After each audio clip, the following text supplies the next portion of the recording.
Hi, everybody, and welcome back. Long time no see. It's been a while since I've made a video. It's been, probably over a year. This has been probably one of the busiest times I've had, so it's been difficult to sit down and really make some time to share some stuff with you guys. But this is one of the things that I've been looking forward to for quite a while. I think Patrick may have shared with you that back in December, we took a trip to France and had a really good time. And one of the things that we did while we were there, we tried to do more of, but it was a little difficult during the holiday season. But on our way into Paris, our taxi driver happened to mention Le Pouce de Saint-Ouen. I think I said that right. Basically a flea market, a big flea market district that we really wanted to check out. And I looked it up and I found out that they were actually open on like Saturdays, Sundays, and Mondays. And the Monday after Christmas, supposedly some of the shops would be open. At least according to like what I could read on Facebook, the area's Facebook page. So we took a car over there, and there wasn't a lot open. I'm sure because of the holiday, but we did get to walk around a little bit, and it's a pretty cool area. It's antiques and all kinds of, like, the area that we could see was some of the more expensive items. So it was a lot of like really old antiques. We're talking about thousands and thousands of dollars pieces for people's homes. I'm sure people come from all over Europe to get these pieces for their very well planned out homes. So it was really, really interesting, but some of the stuff that I know that we would have been most interested in, we actually couldn't see because I don't think they were open. There were a few of the more traditional flea market type stalls open that were a little bit more less curated pieces and more just like shabby chic kind of the kind of pieces that you could make something out of, less expensive stuff. That's what we're kind of looking for. We were looking for old postcards, old stamps, old books, things like that. And I know that is within that district, but we couldn't really find the right places, probably because they weren't as open as they would normally be because of the holidays. But anyway, that was a whole thing that we did while we were there that I really wish we could have done more of. But once again, when you travel during the holidays, it's a little hard because things are not as open. But we were in a supermarket sometime after that, and I happened to see this sort of regional, I guess it's just, it's a French magazine about flea markets.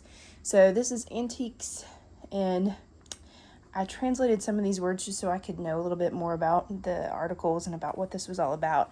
But apparently brocante, you'll have to forgive my butchering of the French language, is another word for flea market. So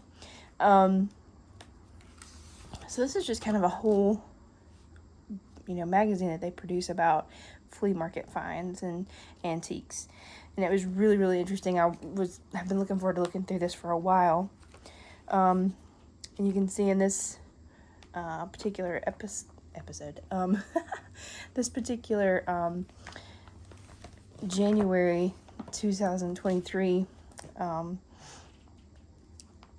we have all of these different things about Eames, about women in paintings, taxidermy art,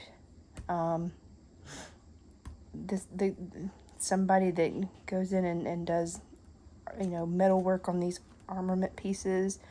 And there's some sections in here about different Art Deco and all kinds of different little things where they give you kind of an idea of how much they cost. Some of them are expensive and some of them aren't.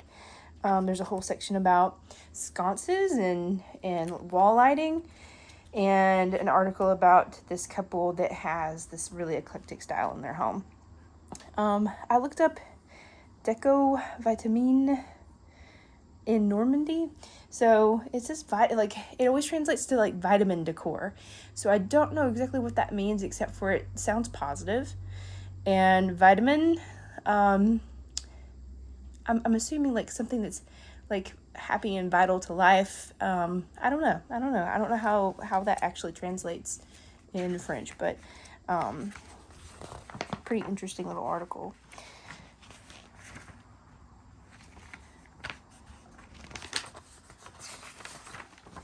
So we have a little Happy New Year introduction from probably the editor. A table of contents. Some of the stuff that's on the outside.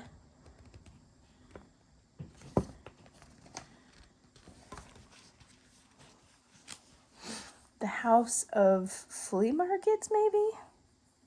The House of Flea Markets looks like an advertisement for a really big outdoor flea market. Maybe it's something that's long-standing, I can't tell. I don't know. But I just have a feeling that there's a lot of this. I mean, it just would be so amazing in Europe. The few times we've gotten to go into thrift stores in Europe, it's just, the stuff is just so much different. And we found some really neat things, but you can't take home, you know, things that are too big. But we often travel, like I said, during the holidays, and it's a little harder to catch things open. So if you're not traveling when it's Christmas time, something to look for. Several ads for different types of antique and flea market venues. I'm assuming coins and bills.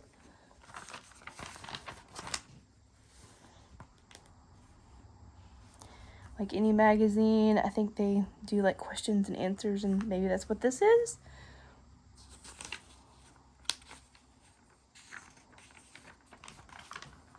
And this was the one article that I did some Google translating of. It's like 3 spaces, 3 different looks, you know. So 3 different looks. And these folks have pretty much decorated their entire home with antiques and flea market finds. A lot of really neat stuff. And this is like a Jeep Grand Wagoneer from 1986 up here that he had bought. I was like, oh gosh, can we not talk about things from 1986 being antique? Yeah.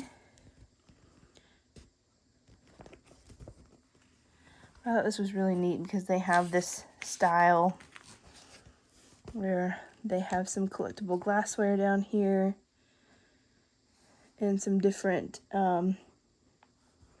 looks like maybe laundry detergent, some tapioca, pudding boxes, some things like that they have found and restored.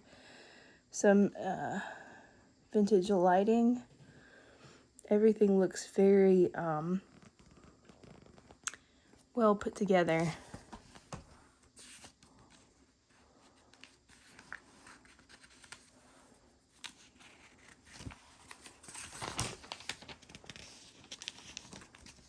I like this room a lot, in particular,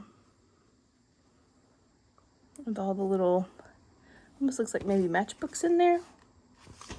Some small things, and I do believe most of the time that is gonna be, if it's legitimate, it's like a typeface drawer from setting typesetter drawer.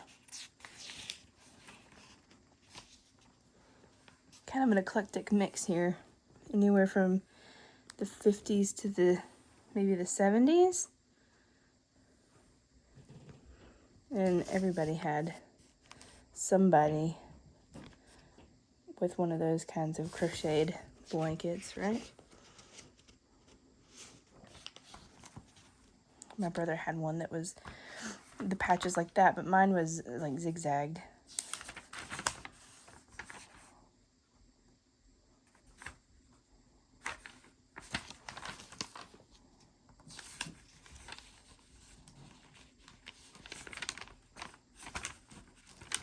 A vending machine of some sort.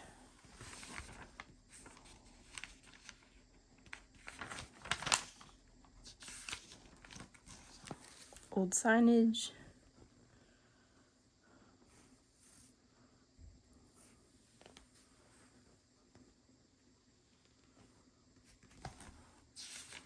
It's really kind of neat to look at the similarities and the differences between antiques and, you know, European antiques and American antiques, because there's gonna be you know, some overlap, but quite a little bit of differences, like a Chinese horoscope dispenser. I guess this is kind of like our what was that guy's name, the guy that would the fortune teller guy, was it Volton or something like that? Gosh, I can't remember.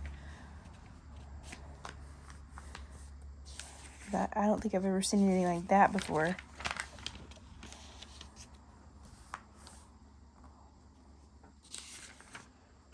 So then we've got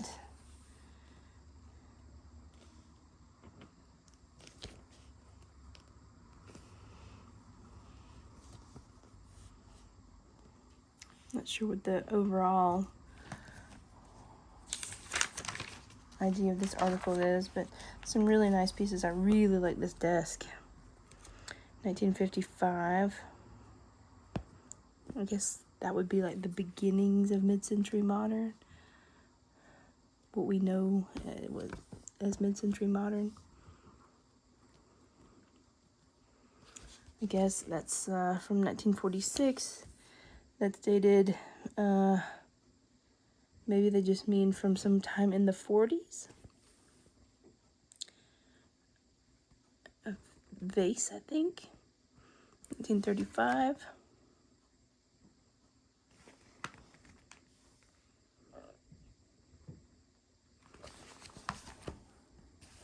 And let's see, the 8th of January is, I don't know if this is like something that's coming up.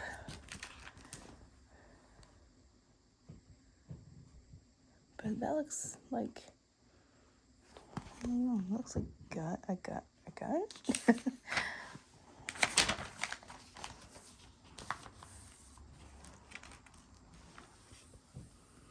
Illustrations, children's illustrations, maybe.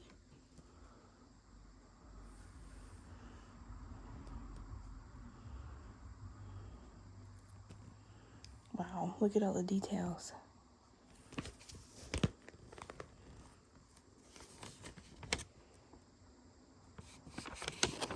Color lithography.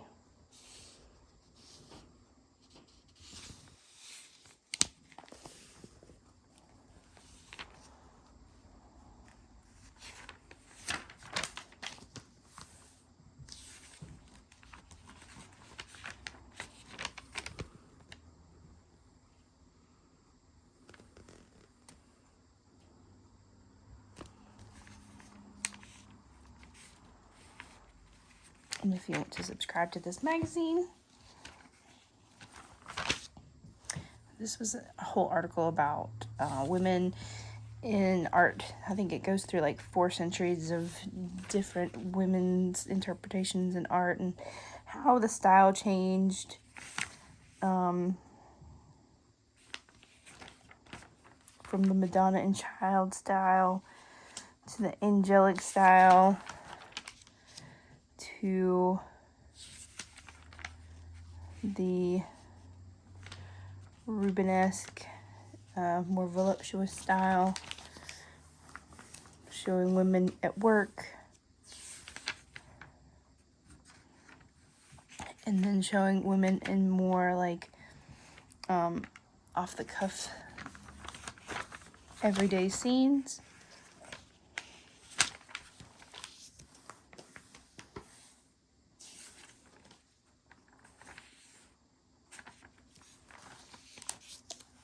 And this is a whole, I think it's all about like sconces because they look like wall lighting. Everything from really ornate to very modern. Very modern. Look at some of the prices on these. Wow. Ooh. 8,000 to 12,000 euros for real. Wow. So that's, I mean, Yeah. Some of these I can imagine if they're, you know, vintage and in working condition, they've been restored, they're going to be pretty expensive. But then you have, you know, 100 euros. These are from the 50s. Looks like, if I'm interpreting that right, looks about right. 280, 6,000 to 7,000, something like that. 120 euros. So it's interesting that they have a lot of different price ranges that they're kind of looking at. Those are pretty cool.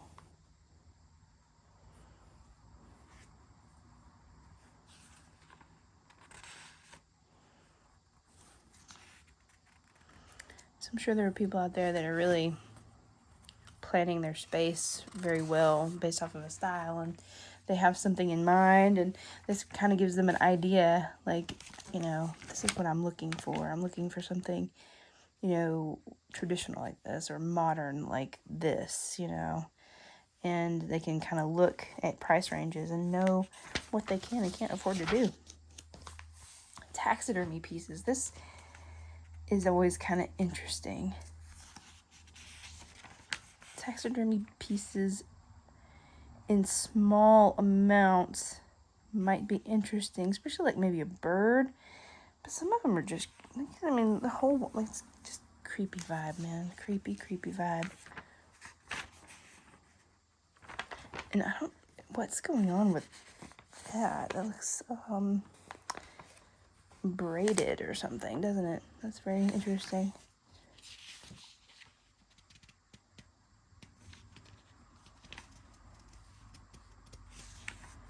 I always thought that these pieces would be difficult to maintain, in that, how do you prevent, you know, dust and things like that?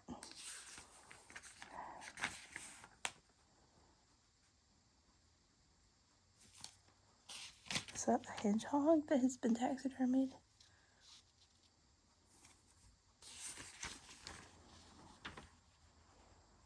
And we have a taxidermied scene where the fox is eating a pheasant or something, a fish, and a boar. I'm sure there's people out there that totally collect this.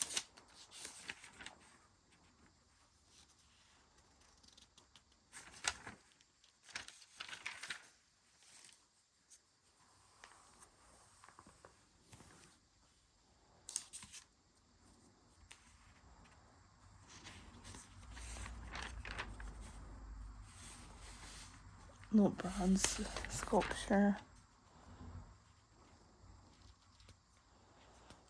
I like that ceramic owl.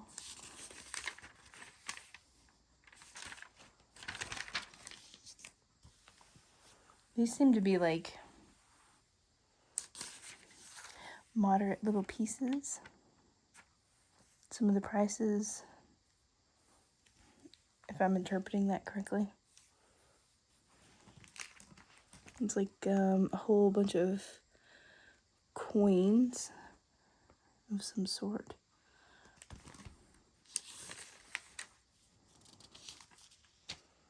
Even down to fashion. So this must be vintage anime, if I'm pronouncing that right. I don't know.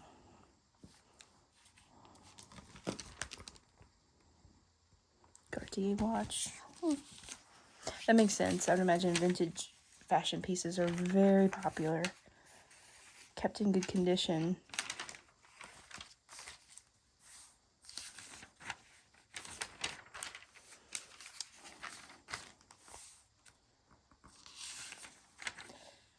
Calendar?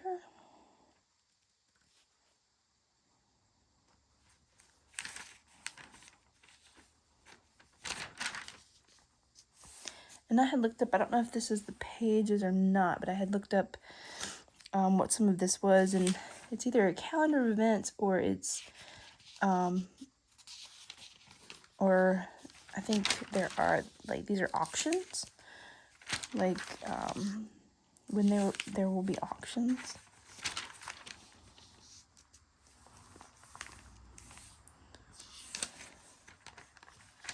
So I can't tell if people are just trying to perhaps list and sell these items.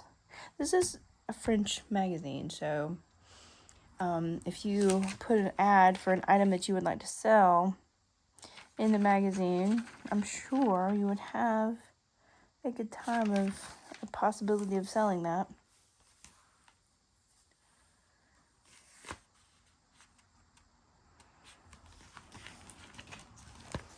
That looks pretty neat.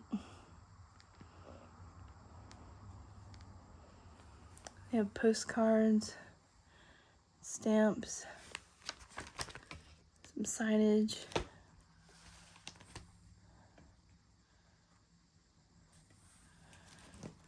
A collection of gravy boats, maybe?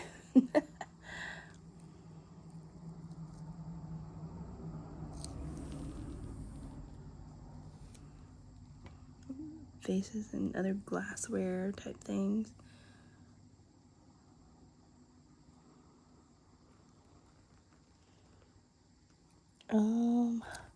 Some kind of coffee bar piece. Coffee machine. Let's go back to this page, see if there's anything else in detail that's cool.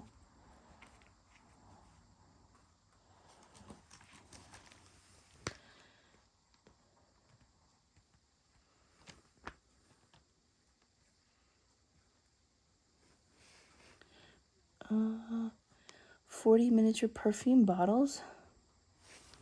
A lot there. It's kind of neat.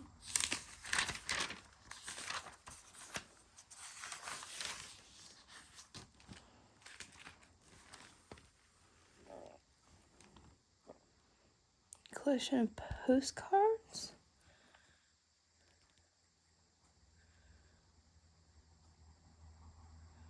Huh.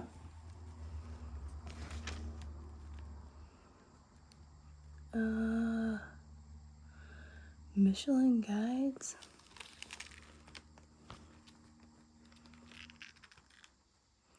A Dior scarf, maybe?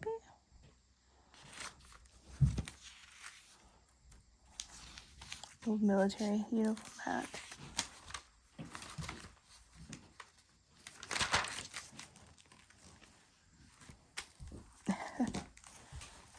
They're selling a lot of their magazines in this magazine. Oh, wow. That's pretty cool.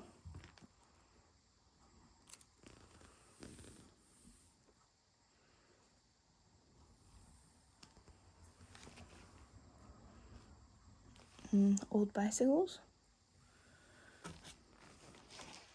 Old keys. What's crazy is those are probably legit, and like, that's like not a decoration. You get it, you know, the home store.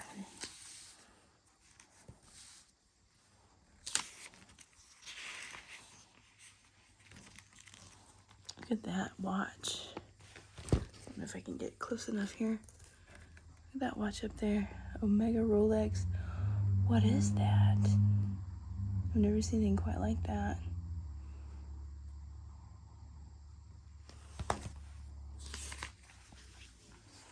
A bottle of liquor? Whiskey? Must be some special whiskey.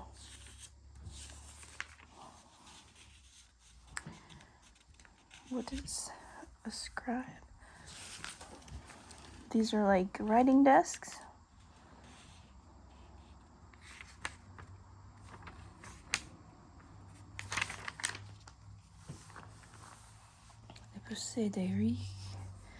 Like, that's another word for flea market. Looks kind of similar to some of the things that we have here. I'm sure it's a lot different stuff, but overall, the overall look is very similar.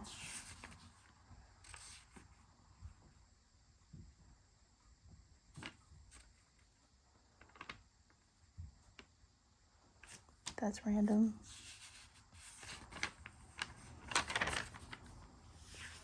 These are almost, these look like booths at this particular flea market, where they're kind of highlighting different booths.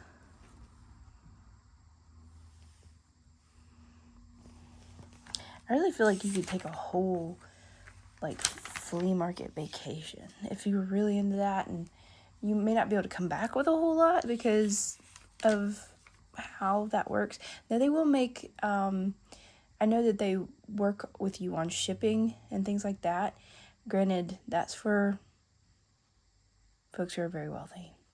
I'd imagine it's very expensive to ship these very expensive items back to America.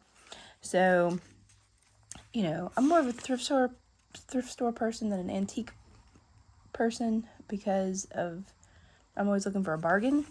But nevertheless, I mean, I can just the types of items that are available in Europe are very different than the types of items that are available in the rural area near here. Now, if you were to go to bigger cities and or suburbs of larger cities, you may find more comparable things, but especially the more modern things. But at a certain point, there's just not as much overlap, I would think, you know, because Europe just has different style and different, just a lot of different things, and they probably have a lot more older stuff, I think, than we do here. An entire article about Eames furniture. I think that's how you say it. Gosh, I should know. Ames, not sure. This very modern, sleek style. These chairs are highly sought after. All of this furniture is highly sought after, but this is really highly sought after, and it's extremely expensive. Every once in a while, I'll see somebody on a Facebook group that I like to browse through talk about how somebody was getting rid of theirs and they got it for like $100, and everybody goes wild because of how expensive they are. You know, look at this table. Little elephant.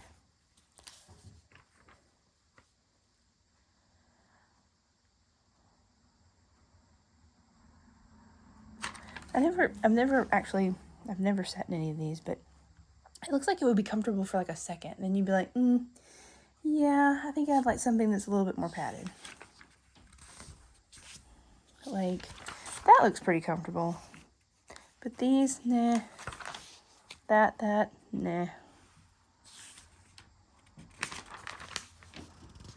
That, yeah. That reminds me of, you know, the stuff you had lying around in elementary school that, you know, you pulled out of the storage for people to sit in. Smoking jackets.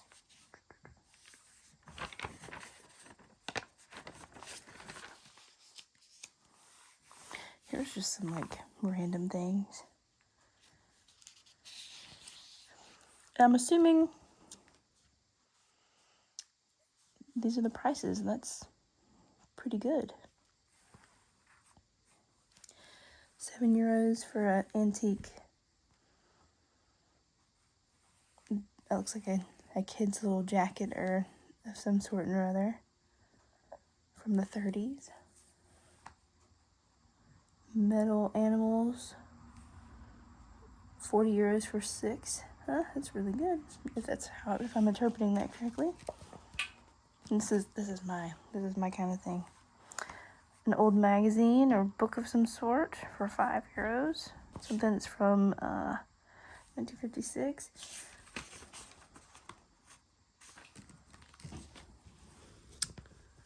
Some nice ads. A cigarette distributor from the 60s. Okay, so they made something very similar like this as a joke. The smoking donkey, and I knew folks that used to have one, and the cigarette would come out of its rear end. So I wonder if that was the same. Maybe you hit his ears and it doesn't. elephant bookends. These mirrors were pretty sought after too, 110 euros.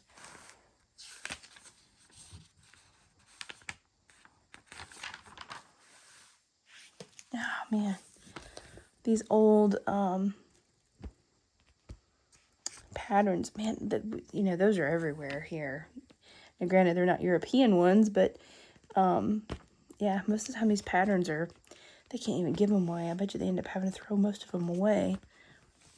It'll be from stuff from the 80s, some really ridiculous looking stuff. Not bad.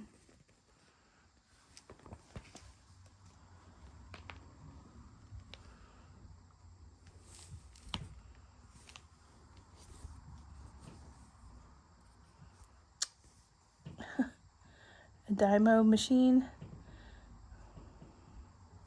That's like straight out of my child. That was in the junk drawer at my house. Never worked right. Screeve. Big. Is that just a dust jacket of some sort?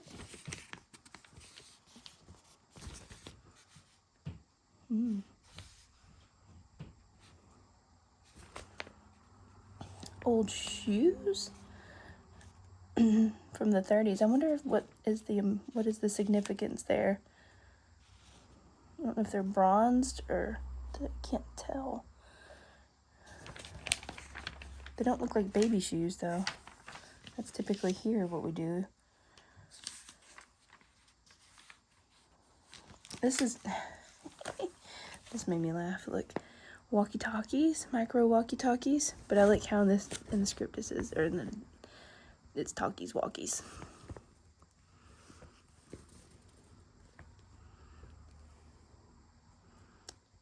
Some kind of maybe board game. The clown board game.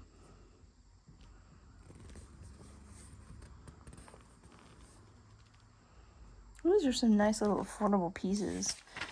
Like if you're going on a trip and you just want to bring a piece of antique Europe home with you, this is one good way to do it. We did find, at one time we found a tin. It was, I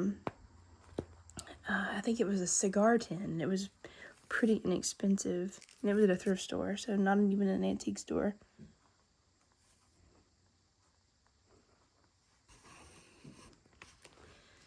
Patrick had found a book one time from the late 1700s, I think. And that was at a kind of an outdoor flea market where people just had all of their stuff laid out. And I think it was like 20 euros. We were blown away. Absolutely blown away. So these are vintage, or maybe not even vintage. You know, it looks like 2001, 2008. Just sought after, I guess. Bags. I can't imagine. Cannot imagine.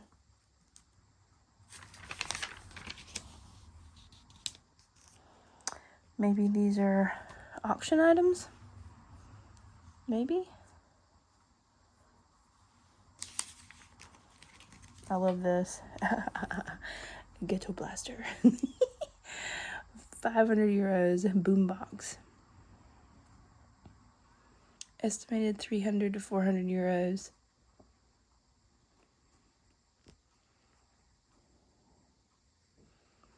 That is some old school right there. It was deluxe.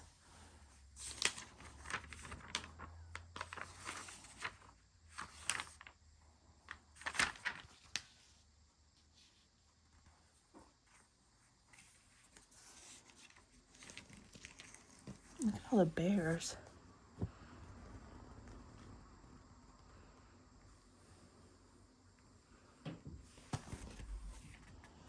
Ceramics, modern ceramics.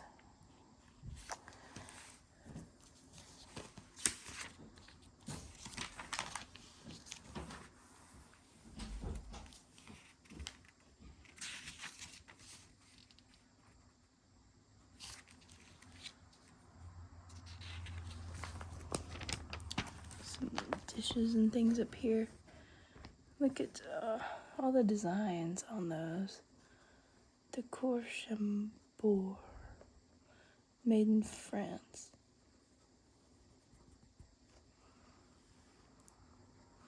Those look pretty neat. The one with the turtle.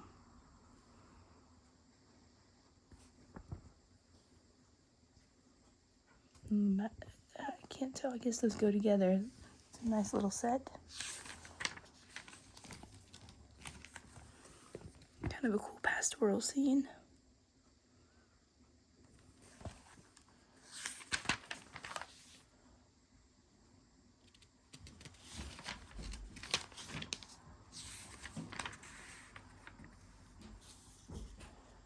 Headboard.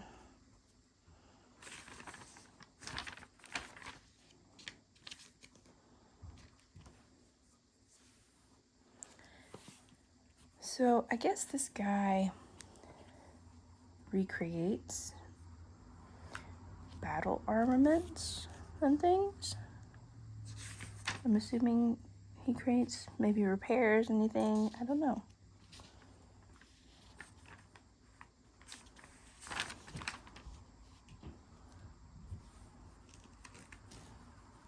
You can see where he has like a body form that he has created to make an armament of some sort to someone's body. I'm guessing that's what that looks like is happening. Tools, reference photos. It's kind of maybe his process.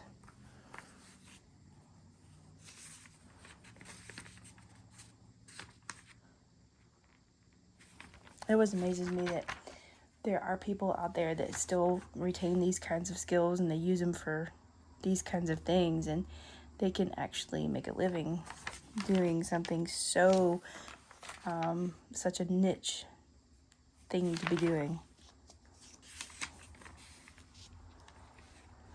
So, looks like they are renovating furniture to turn it into a bar. That would be like maybe for wine bottles and liquor cabinet and glasses and stuff, I guess. Mirrors. All about mirrors. I wonder if these are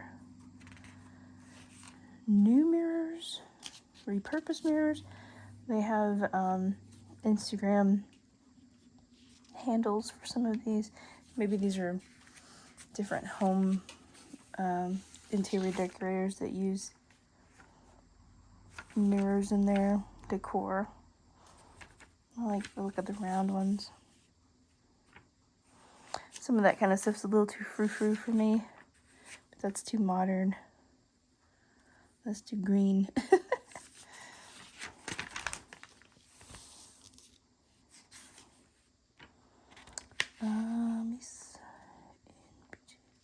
Maybe looks like he's restoring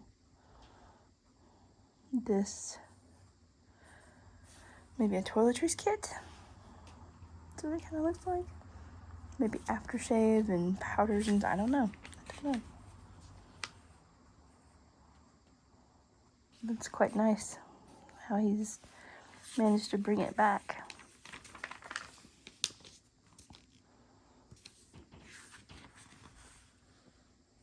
And I don't know what Pokemon has to do with anything at the end of this, but okay. So that was a look inside of an antique magazine, an antique and flea market magazine for France. It was really such a fun thing to find and look through because to me the things inside are so much different. I had to pull these out. I don't know if you saw, these were tucked in there, I've forgotten. But I think Patrick had mentioned a little bit too about how we were in Normandy near some of the World War II sites when it was New Year's Eve and New Year's Day. So New Year's Eve, everything was closing down. we were in the countryside, really kind of far out, and didn't have anything to eat. We were staying at an Airbnb with just a lovely place, but we hadn't eaten, so we asked her about some places we could go, and by the time we got into town, everything was pretty much shut down, but it was Picard to the rescue. Which is, we here in America that I know of have nothing like this, but it's basically frozen food. Like, everything is frozen. It's just an entire place where you go and look at cases and cases of frozen food. It actually kind of reminds me of, it looks like the section of Sears where you buy deep freezers, but it's actually got food in it, and you're buying the food. So it was, and I mean, not, I guess, ideal for most, but for us, it was kind of fun because the frozen entrees were actually really good. But this looks like this is something we probably picked up as we went out the door because we're pretty fascinated with that kind of stuff. And this is their holiday catalog. Because I would imagine there's a lot of people that plan their entire, everything around this. You could easily get enough. There was whole turkeys, whole fish, all kinds of stuff. So, there was individual meals, there was large meals, there were appetizers, just everything. So this is like their holiday catalog with all their appetizers, and you can see these are shaped like Christmas trees. These little appetizers of some sort. I had like a meal that was, I thought it was chicken, but it come to find out it was duck. We had truffle mashed potatoes that we shared. We each had like an entree, and then we had like truffle mashed potatoes. I had something that looked a lot like this, that was a single entree, that was truffle and mushroom and pasta. It's really neat. It saved us. We got to eat something different. It wasn't like it was fast food, or it wasn't just like a candy bar or something. And we got to have a real meal because of Picard. So we were pretty happy about that. But it's funny because you would think when you have, a whole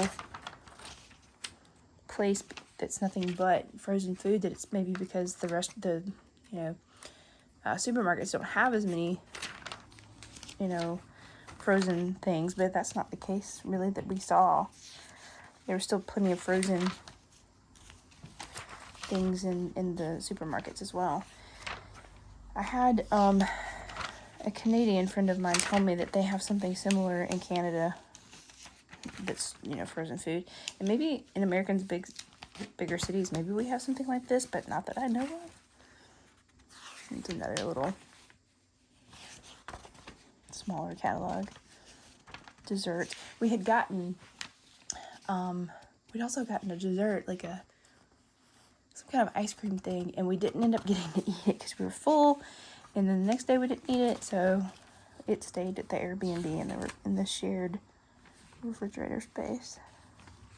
It was pretty good. It's better than your average frozen food. You can see here's some, like, the bigger entrees. See, look at that. That's big.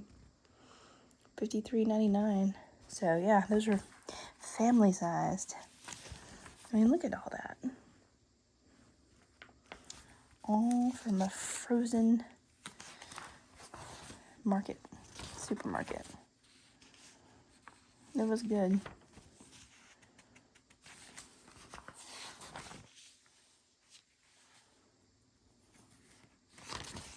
Yeah, I think what we ended up getting, was something, couldn't have been that because it wasn't that expensive, but something like that.